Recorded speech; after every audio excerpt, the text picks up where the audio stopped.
It's perfect, actually, what Michael has spoken about. I almost feel like we may have unconsciously done our talks together. So, good morning. I'm so excited to be here. Sarah, my business partner, and I have come from Sydney.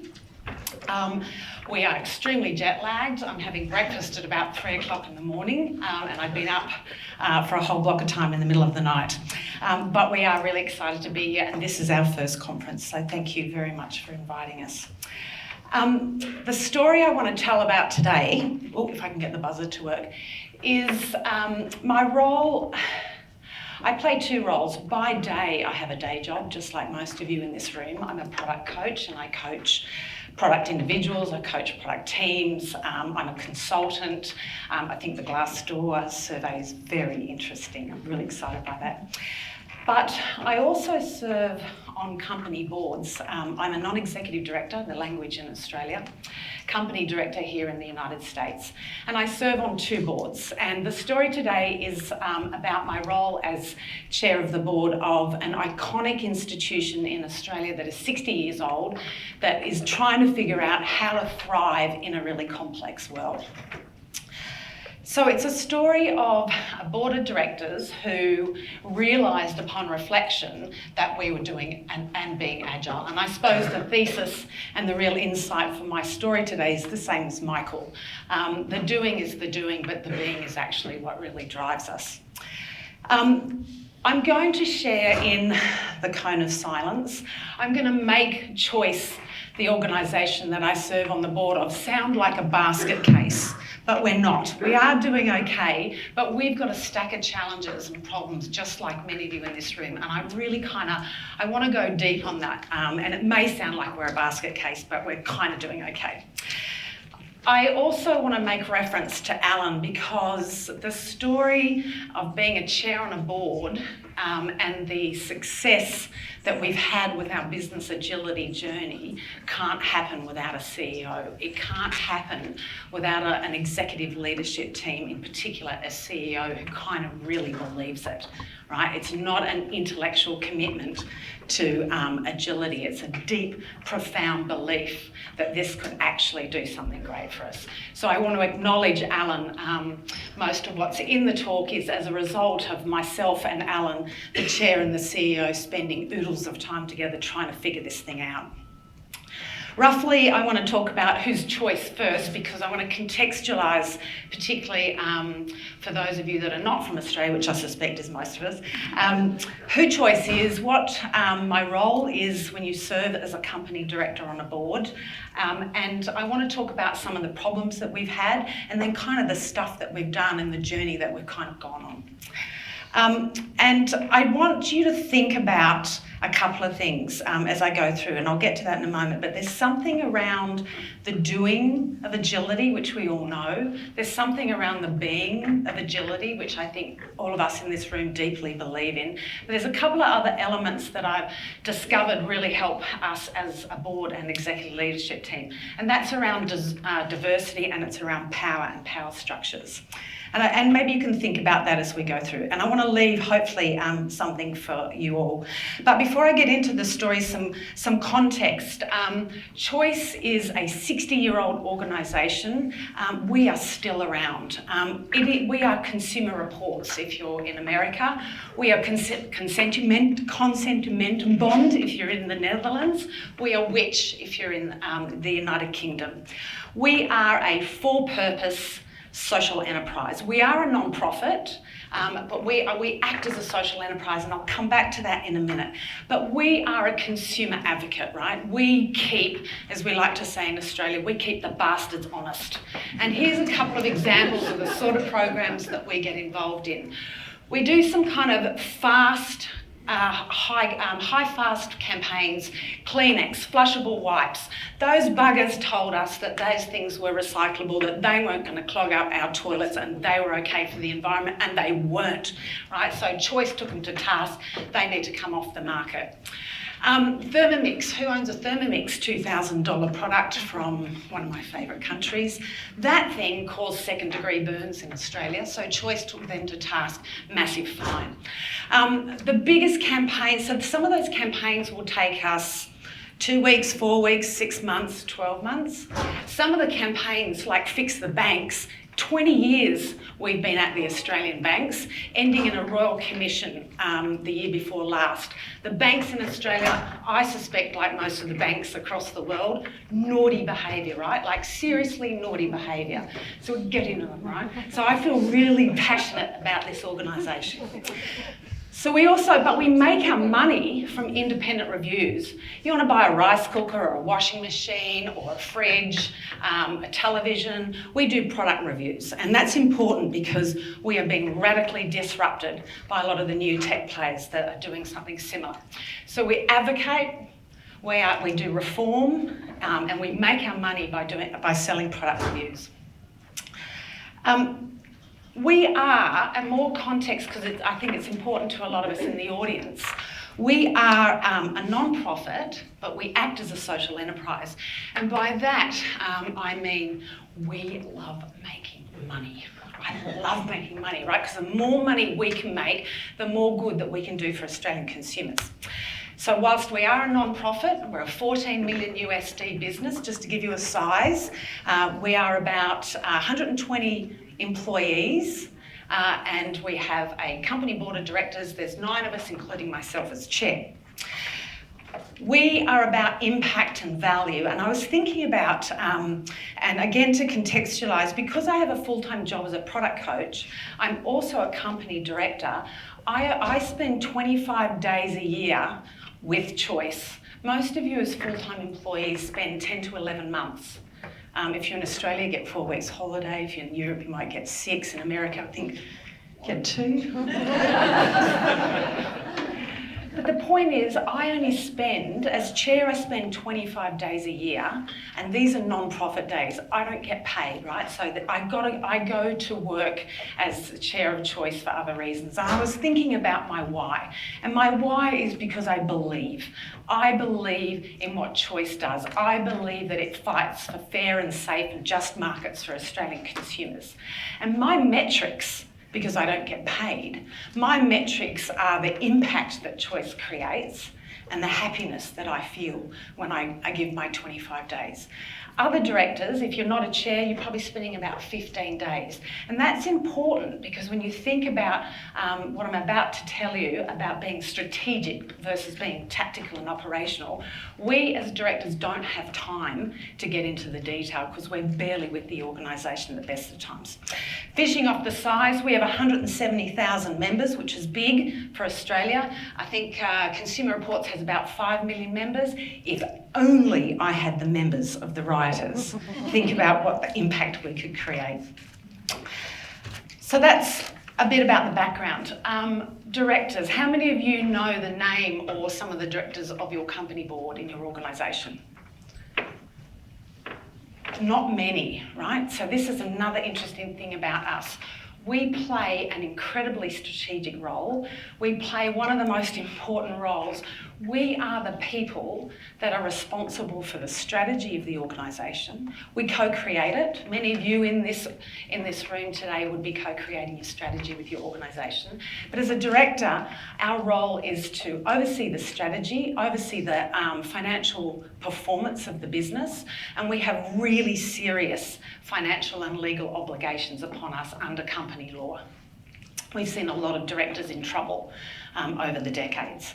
So our role puts us in critic mode. It puts us in telling mode and instructing mode. And because we're only there 15 to 25 days a year, we should be strategic, but often we get sucked into the tactical detail. So that again gives it a little bit of context. And because we put in critic mode, in telling mode, we are risk averse traditionally. And again, I'm kind of embellishing, but the story's important because we are abstracted from the organisation. Most of you don't know the name of your company director. I can walk into Choice and I'm the chair and no one knows me. So we're kind of really disconnected, but we have such an important role to play in the business. And at Choice, we had a few problems, and I want to share some of them with you. The first one is pretty much we are a legacy business. We are a subscription business, right? So the money we make is from subs. Got 170,000 people paying us a monthly fee, just like a SaaS business. So I love acquisition and retention. I love talking about those metrics. But here on the left-hand side, we've got membership declining. Look at that scary graph. Has any of you got that graph in your business? We got a flatlining revenue and membership declining. But on the other side, we've got this supporter base that's growing. But at Choice, we've attached a subscription, someone who pays $13 a month to be a Choice member. We call them a member, but I've got another couple of 100,000 people who are supporters, not making any money out of them, but they're connected to Choice in some way. So I've got a membership number going down, particularly as a percent of Australian population, but I've got the supporter base going up. So I've got some weird challenge going on, a big problem and a big opportunity. This is my favourite one. This is the one I want to stop on because this is the reason that really was the switch and the transformation to business agility for us. How many of you have got a business plan in your organisation that looks like this? We had in 2015, this is the Choice business plan. We have 80 employees. We have 20 initiatives, 50 projects, and at board level, because this is the stuff that comes to the board, right? So we've got lots of what and how and when going on. We've got lots of BAU, and we are not in the why and we're not in the outcomes. We are buried in the detail. And part of the problem is this stuff's coming up to board, right? So I've got directors going, oh, what's that mobile app? Q4, is it due in Q4? This is a director who's supposed to be strategic, right? And they're down in the detail. How many of you have that from your CEO, from your board, from your manager, telling you what to do, instructing you, telling you what to build, telling you how to build it, rather than stepping back like Michael talks about and describing that North Star, describing that goal and that outcome, and then letting the team get on with it. One example I can share with you that I'll take right through, I heard this from a director. Oh, I know what we need. We need a mobile app that is a product finder that compares health insurance plans for Australian consumers. Oh, we have it in Q4. How does that dude know that we need a mobile app, that it needs to be a product finder, that it needs to be health? Is it health insurance the problem that Australians are finding? And how does he know that we need it in Q4? But this is the kind of conversation that's going at board level. Remember, I'm working 25 days a year. Directors are giving us 15 days a year, and we're down in that kind of detail. The next one is what all of us face. The volatile, uncertain, complex and ambiguous markets that we all now play in. When Choice was born by Ruby Hutchison 50 years ago, she built a magazine. For 50 years, we had a magazine and a website. Now we operate in a global, deregulated, highly complex marketplace. We've got new tech players that are better funded, that are faster. And as Dr. Jason Fox, he's the dude here, he refers to it as a decline into the clammy embrace of the inevitable kraken of doom that feeds upon the sweet nectar of your impending irrelevance. It's a much nicer way to describe disruption, isn't it? So like the rest of us, these tech players, they're faster, they're better funded, and I tell you what, a bunch of those product comparison websites that are out there for free, Choice is making you pay a sub, we're kind of up shit creek. We have a fabulous native bird in Australia, the Australian magpie. So if you think about, I'm a director, I'm at board level, we've got tech players, we've got different business models, we're still working waterfall, we're in siloed structures, we're in the detail of the how and the when, and we can feel it, right? And this is what the magpie does. It comes out of nowhere. You kind of know it's there, and you're riding your push bike to school or to work, and that little fucker comes from behind you, just clips you on the back of the head. And that's kind of what happened to us at board. We realised that we were working, the ways that we were working weren't working anymore, and we needed to change. And it was at that point a realisation that we needed to do something different. Our old ways weren't working. For the stuff that makes us money, the digital subscription, behind the paid wall, you've got your product finder, you've got lots of other digital products and services. But when I looked at it through the product and agility lens that I was looking at board level, I could see that for the digital products and services that were the ones driving our revenue, we had no flow, no quality, and in my view, some questionable value. Put aside the campaign work we're doing, we do magnificently. We're reforming the banks, we're taking Thermomix to task. We don't make any money out of that. This is the stuff we need to do, but the stuff that drives our revenue is questionable in terms of quality. So we know the old ways don't work. And so over time, I realised, and this has taken a couple of years, and part of it is the quality and the types of people on our board. Working and doing Agile was quite easy for us. And some of the examples, that some of the techniques that we use are techniques that you guys kind of know, right? I'm preaching to the converted. But OKRs is the one that I want to talk about. We were reflecting regularly. We're using different types of decision making so that we can eliminate waste. But the way that we invest, plan and focus fundamentally was liberated when we switched to the OKR framework. The OKRs really liberated us from output and allowed us as directors to come back up into the why, which is where we belong, right? Like directors, executive leadership teams, directors of your business units don't belong in the how and the when. We belong in the why, we belong in the North Star. And so I started to notice that the language changed at board from one director once upon a time saying, hey, can we build a mobile app for health insurance and can we make it a product finder, can we make it a comparison tool, to how might we enable Australian consumers to take more power when it comes to their health insurance?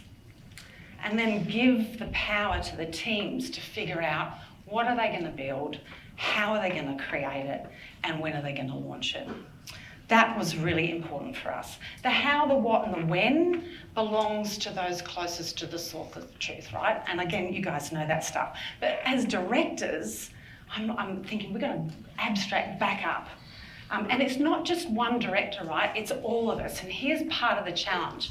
A lot of directors, some are professional, that's all they do, and they've spent years, and we know the stereotype. In fact, I was reading some data in the US. Unfortunately, the age of your directors is going up.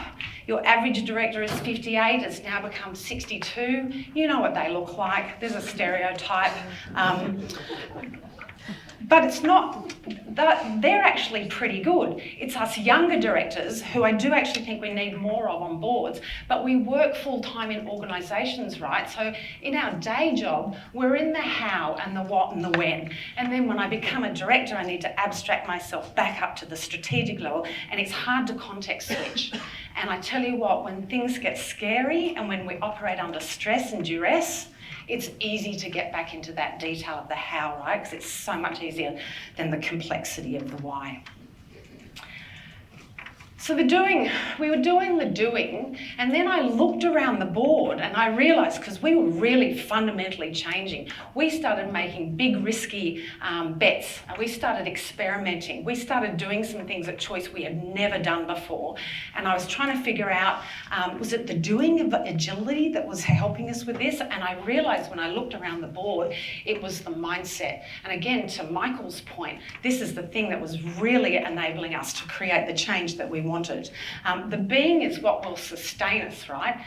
The growth mindset, and a growth mindset amongst directors, it was the most important that I realised. The doing was the doing. But again, I think you know that, right? We're just preaching to the converted. And I know that organisational sustainability, the ability for us to thrive in the long term requires that kind of mindset. But here's the other two things that I discovered and I realised. The being and the doing need two things. They need deep diversity on boards. You can't have all of us looking, acting and behaving the same way. And I know diversity has become one of those kind of nebulous words. So age diversity, gender diversity, cultural diversity, but actually I've got another one. I'm thinking about cognition, I'm thinking about socioeconomic backgrounds. Here in the cone of silence, I failed year 12, I didn't make it to university, and I come from a working class background. I'm the only director on the board that thinks that way. We need other directors that think and behave and act differently. And then the last thing, which actually boards have, most boards are really good, we have an egalitarian flat power structure. Think about good, great cross-functional product teams, right? We have a flat power structure and an egalitarian culture. A lot of boards don't have that. Many good, well-governed boards will have that. In the 2.5 years I've been chair, I've overridden one decision. The rest of it has been done with consensus or using no objection decision-making. So we need lots of different kind of types of people that think, behave and act differently. We need a growth mindset, and the doing of agility has really helped. But the thing that we really need when you think about it, thinking about Alan as the CEO and the directors, you can do the intellectual commitment to agility, you can get the consultants in, you can sign off $1 million business case and say, hey, we're all going on an agile journey. But I've seen directors and executive leadership teams that don't actually believe it, right? They just intellectually believe it. But I reckon we've got to walk the walk and talk the talk. We need to believe it, practice it, role model it, which means it needs to come from the inside. And the last thing I was thinking of sharing with you today is board of directors. We're so weird, we're so abstract. Hardly any of you know the names of any of your company directors. How do you get to them? How do you have a coffee with them? How do you question them? How do you ask them, what is your responsibility for the agility journey? You know, and I think we need to be asking our directors that. And I thought I could give you all that and I could tell you how to find directors, and I thought, oh, fuck that.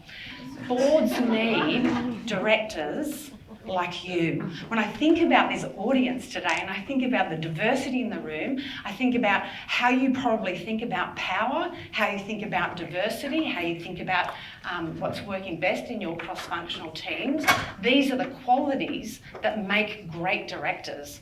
And I don't want for a second want to underestimate how complex it is to be a director and how scary the financial and legal obligations upon us are under company law.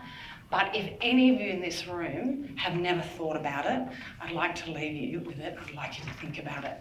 We need people like you, like us, that think, behave and act differently on boards. So that I would like to leave you with, but I'd also like to leave you with this idea of the doing, we get the doing, the being, flatten out those power structures, bring in that deep diversity and go forth. Thank you.